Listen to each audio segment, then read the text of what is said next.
Hello guys. Hello हमने next part 6 में पढ़ा था कि व्याकरण के 4 भेद। मैंने 2 भेद के बारे में बता दिया है 6 टॉपिक में। अब सेकंड टॉपिक में मैंने 3rd और 4th के बारे में आज चर्चा करेंगे। अब पद विचार होता है। 3rd क्या हो गया? पद विचार। तो इसमें क्या होता है?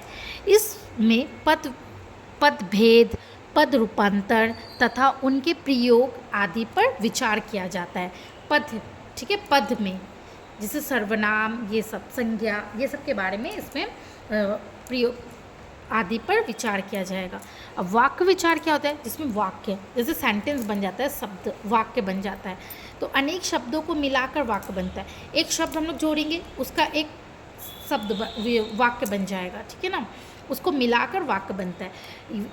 ऐसे शब्द मिलकर किसी अर्थ का ज्ञान कराते हैं, जिसे अर्थ मतलब पता चलता है।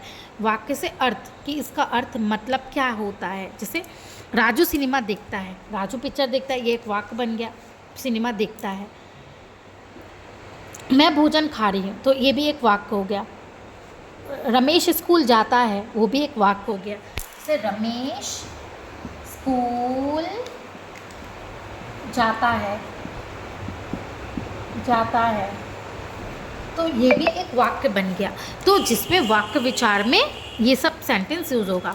इनमें वाक्य एवं उनके अंग क्या क्या आएगा? वाक्य आएगा, उनके अंग आएगा, पद बंध आएगा और विराम चिन्ह आदि का विचार किया जाएगा। ये सब में वाक्य विचार में ये सब बताया गया है। समझ में आ गया? आज मैं आप लोग को व्याकरण के बारे में बताई अच्छी तरीके से। व्याकरण के अंग, व्याकरण के 4 अंग होते हैं: वर्ण विचार, शब्द विचार, पद विचार, वाक्य विचार। ये 4 के बारे में हमने डिस्कस किया। व्याकरण किसे कहते हैं? जो शुद्ध भाषा, जिसका कुछ मीनिंग्स हो, ठीक है। व्याकरण का वह शास्त्र जिसके द्वारा हम भाषा को शुद्ध रूप से पढ़ना, लिखना, बोलना सीखते हैं, उसे व्याकरण कहते हैं। व्याकरण के अंग पढ़े, उसके डिटेल पढ़े, ठीक है। आज हमारे टॉपिक आज इतना कंप्लीट होता है। भाषा पढ़ा, लिपि पढ़े और व्याकरण के बारे में हमने समझा। प्लीज़ मेरे चैनल को लाइक सब्सक्राइब करो और कमेंट करो। जो भी डाउट्स हो तो मुझे कमेंट करके बताओ, तो मैं उसे क्लियर करूँगी और अच्छे से मैं ज़्यादा से ज़्यादा कोशिश करूँगी कि अच्छे तरीके से पढ़ाना, ठीक है।